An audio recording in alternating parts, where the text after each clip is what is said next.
Bonjour à tous, bienvenue pour cette nouvelle vidéo, j'espère que vous allez bien. Aujourd'hui je vous accueille dans l'été. L'été mais éternel, l'été de notre enfance.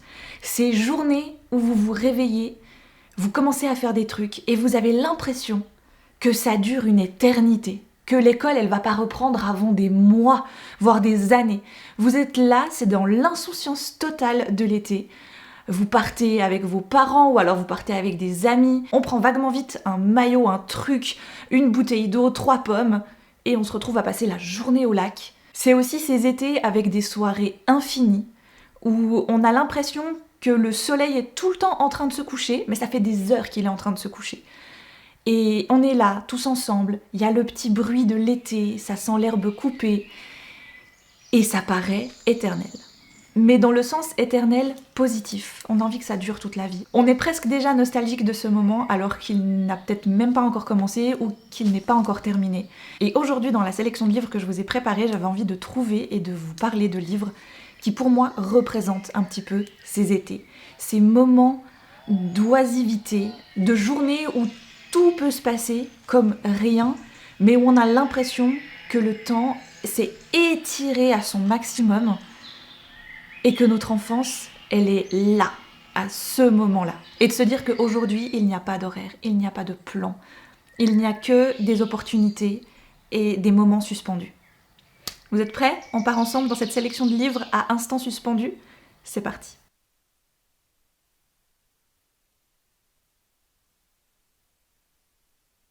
Avant de poursuivre dans cette fameuse sélection, je remercie grandement le partenaire de la vidéo du jour, l'application de lecture Nextory.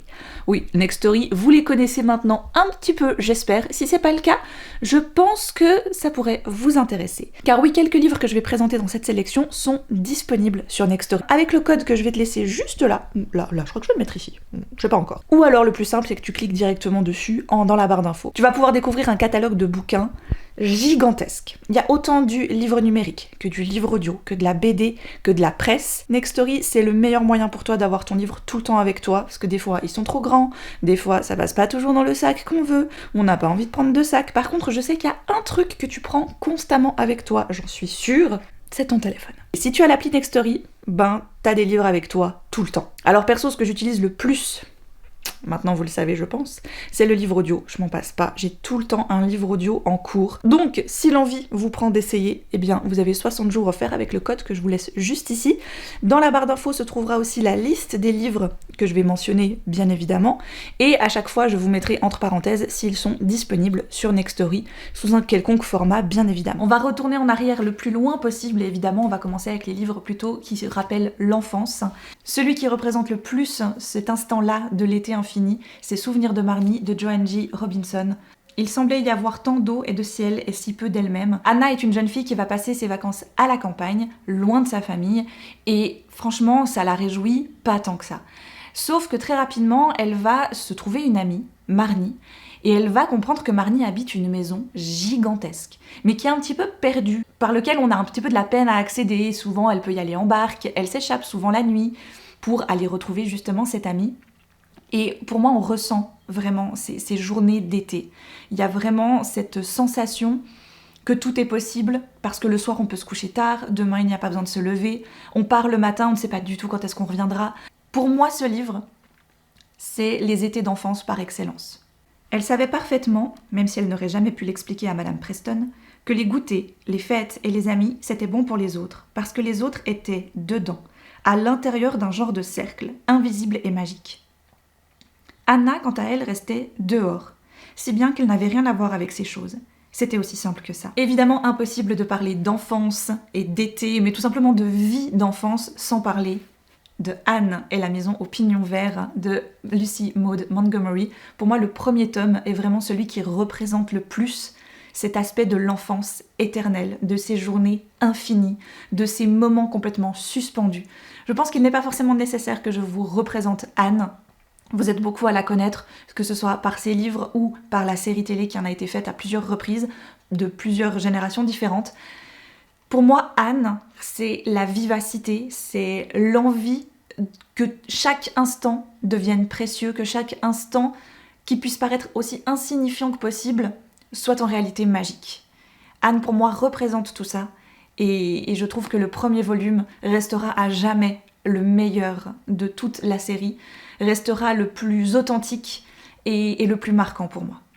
Le troisième livre de cette sélection, je ne l'ai plus en ma possession, mais il s'agit de Calpurnia de Jacqueline Kelly.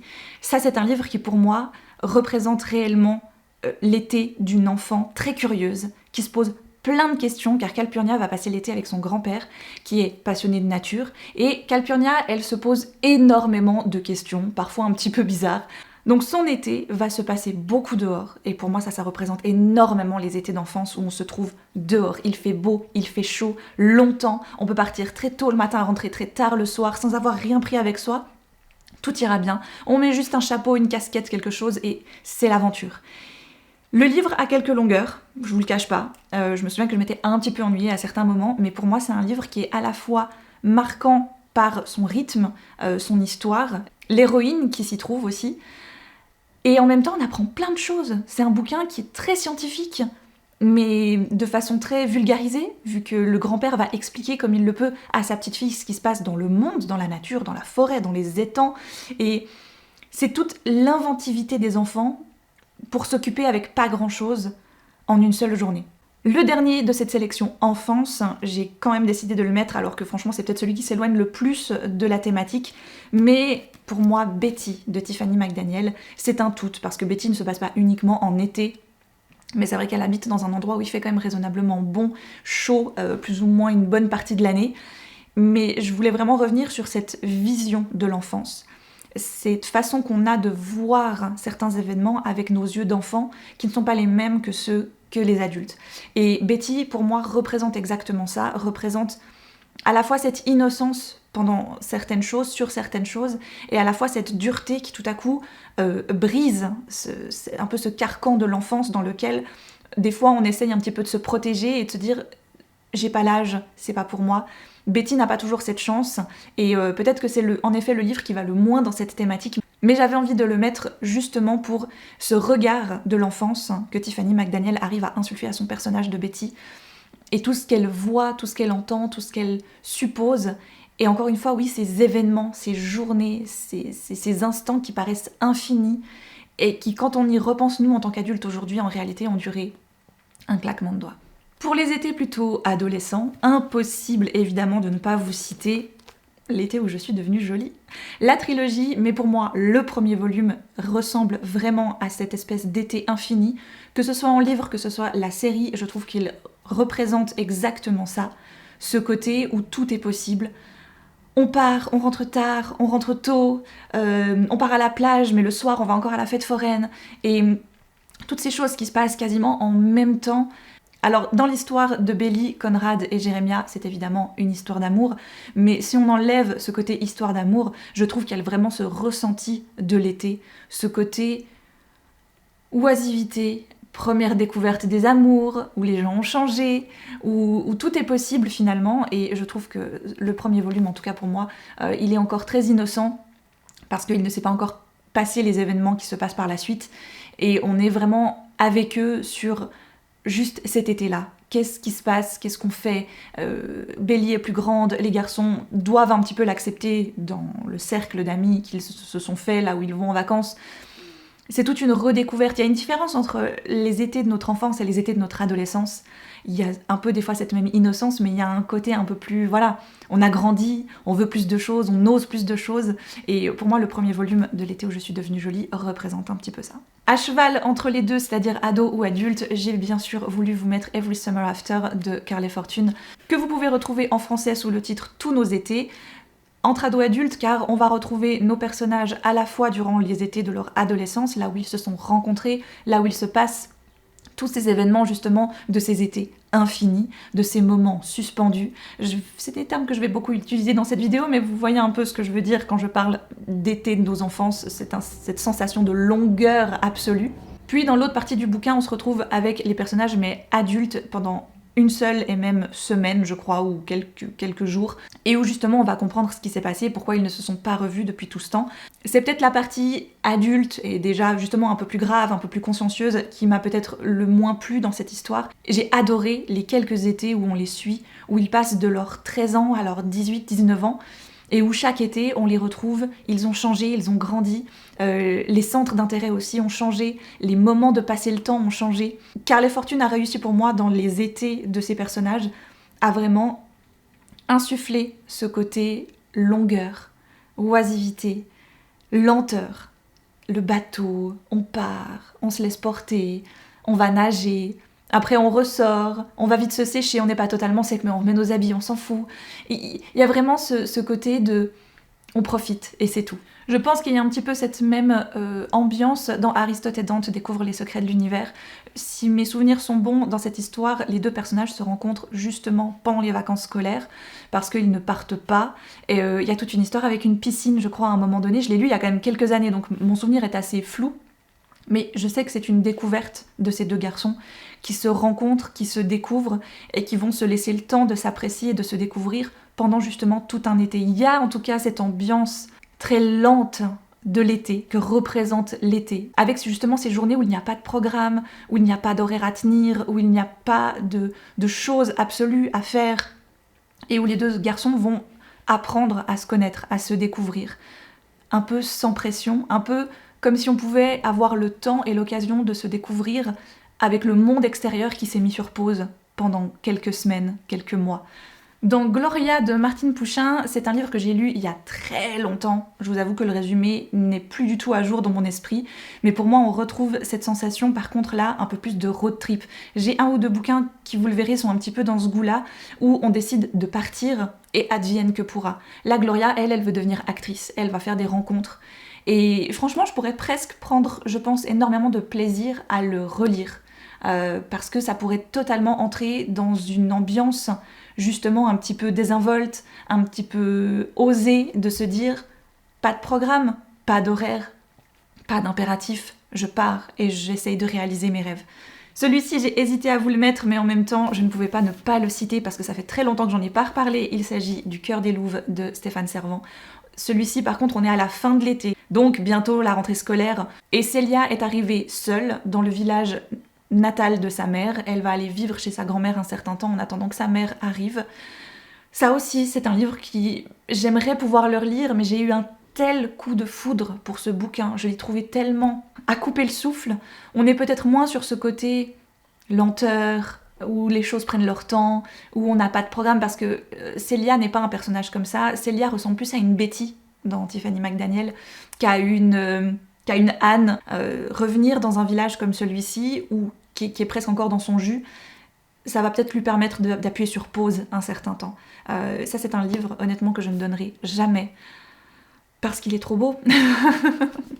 Je vous parlais de road trip, celui-ci je l'avais fait en lecture audio, il s'agit de America. Celui-ci, je le mets vraiment dans un entre-deux, entre enfant, adolescent et adulte, parce que vraiment c'est un tout.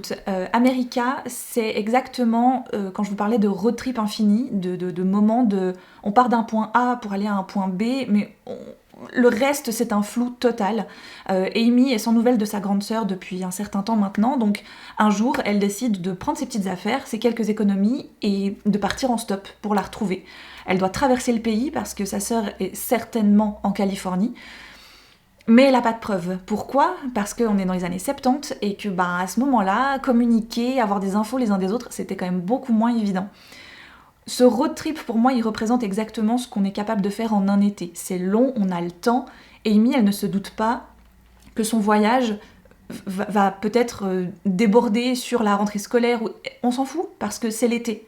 Donc, tout est possible. Les rencontres qu'on va y faire vont certainement être géniales. Mais le roman est beau, le roman est positif. C'est pour moi un roman feel good sans totalement tomber dans tous les travers peut-être du roman feel good. Certains romans feel good, j'ai des fois cette sensation un petit peu trop poussif, un peu trop je veux te montrer que tout est super génial et que ça va aller, tu vois. Là, je trouve que ça coule de source. On est vraiment dans un environnement. En plus, ces années 70, le côté road trip avec Amy, c'est charmant. C'est plein d'amour et c'est plein de bonnes ondes. Celui-ci ne se passe pas forcément en été, mais pour moi, ça y fait très clairement penser. Et vu qu'on parlait de road trip, je pense que c'est mon roman de Virginie Grimaldi préféré. Il est grand temps de rallumer les étoiles. J'en ai lu un ou deux autres de l'autrice qui ne m'ont pas convaincue, mais je pense que celui-ci restera à jamais mon favori, celui qui m'a vraiment énormément plu. On parlait de road trip. Dans celui-ci, la mère de famille comprend que ses deux filles ne vont pas très bien, elles ont 13 et 17 ans, c'est difficile, elle décide de partir, de louer un camping-car un petit peu bancal et d'aller en Scandinavie. Voilà, ça va être la découverte, ça va être les 3 points de vue entre l'adolescente qui est vraiment en mal-être total parce que c'est l'adolescence et que c'est dur, entre sa plus jeune qui n'a pas sa langue dans sa poche et qui ose tout et qui est absolument géniale de vérité et d'honnêteté, et la mère de famille qui est un peu perdue là au milieu, qui ne sait pas comment gérer ses deux filles, qui a perdu son job et qui a qu'une chose, c'est vraiment besoin de cette parenthèse et de pouvoir vivre un instant, rien qu'elles trois. Il m'avait fait super du bien ce bouquin. Quand je vous disais que des fois certains romans feel-good sont peut-être un peu poussifs, celui-ci peut peut-être en faire un peu partie. Peut-être que si ce n'est pas votre genre de lecture, vous allez un peu passer à côté, parce qu'en effet Virginie Grimaldi, elle aime bien aller te pousser et te ramener pour que tu te fasses complètement happer par ces personnages. Pour celui-ci, pour moi, ça avait fonctionné et j'avais passé un super moment. Ah, lui aussi, il vogue entre enfance, âge adulte. Baignette tomate verte de Fanny Flagg. Comment ne pas parler d'été interminable, de moments d'enfance, et tout ça sans parler de baignette tomate verte. Ça va parler de toute une génération, de toute une famille, de toute une vie, mais en même temps, quand on suit les aventures de ce petit bout de village, de cette petite ville des États-Unis, on ne peut que penser à l'été, on ne peut que penser aux moments lents et longs. Je pense que vraiment tout ce que Nini raconte de la ville de Whistle Stop me charme à chaque fois. Et si vous n'avez pas le courage de lire le livre, mais franchement faites-le parce qu'il est vraiment excellent, regardez le film, il est tout aussi bien.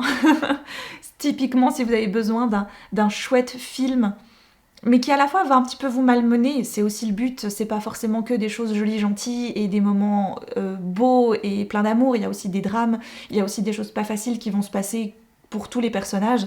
Mais il y a ce côté été de l'enfance pour moi qui est quand même très bien représenté.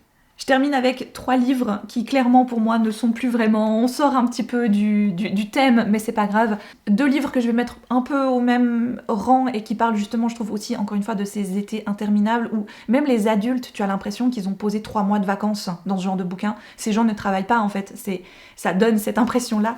Je parle de Eden, de Jeanne Blasberg, que j'avais beaucoup aimé, qui parle d'une maison de famille qui doit potentiellement peut-être être revendue parce qu'au bout d'un moment, plus personne ne peut en prendre soin, mais la grand-mère de la famille a beaucoup de souvenirs là-dedans, elle a aussi ses secrets, et elle va en parler, et un petit peu tout faire éclater au grand jour dans cette famille qui pourtant semblait quand même bien soudée, avec beaucoup de moments où on se parle, où on se dit les choses, ben peut-être pas à chaque fois, mais il y a cette sensation en effet encore une fois de ces journées interminables. Et l'autre auquel je pense c'est L'été sauvage de Erin Hilderbrand, qui, pareil, hein, ces gens prennent le temps de se dire maintenant j'appuie sur stop, on va aller à notre petite maison de vacances sur l'île de Nantucket et on va se reposer et attendre que les drames de nos vies extérieures se tassent, s'arrêtent, et on va prendre le temps de partir toute la journée, d'aller marcher et faire tout le tour de l'île, et on sait que ça va prendre beaucoup trop de temps.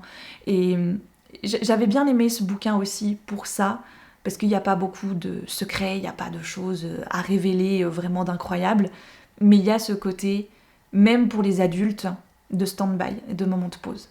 Et le dernier, que je suis bien obligée aussi de vous présenter, bien que là on s'écarte quand même un petit peu de la thématique, mais j'avais quand même envie de le mettre, c'est Nos âmes la nuit de Kent Aruf, parce que c'est une histoire hyper tendre. Il fait beau, il fait chaud, les gens sortent dehors très longtemps le soir, vont les uns chez les autres, passent du temps ensemble, et là, vous savez que ce livre, moi je l'adore, là aussi il y a un film, si vous avez envie de le voir, il est super. C'est l'histoire d'une veuve et d'un veuf qui, pour se soutenir l'un et l'autre, vont commencer une relation, alors que beaucoup de gens leur disent qu'ils ont passé l'âge. Mais est-ce que l'amour a vraiment passé l'âge à un moment ou à un autre ? On s'éloigne, on s'écarte complètement du sujet, mais je trouve qu'il y avait vraiment un côté, justement, avec en plus ces vieilles personnes qui n'ont pas beaucoup de choses à faire dans leur journée, de très lent. Et c'est plus la lenteur de nos enfances, vous avez vu qu'on est parti de l'enfance pour arriver carrément à l'âge des seniors, mais parce que l'été, et pouvoir mettre des fois ces étés sur pause, C'est agréable à tous les âges finalement. J'espère que cette sélection estivale, un petit peu sur les étés à rallonge, ces moments suspendus, aura pu vous donner des idées. Peut-être que vous allez les mettre dans votre liste d'envie pour l'été prochain. Je vous laisse toute la liste en barre d'infos, bien évidemment. Et moi, je vous dis à très vite pour une prochaine vidéo. Passez un excellent été.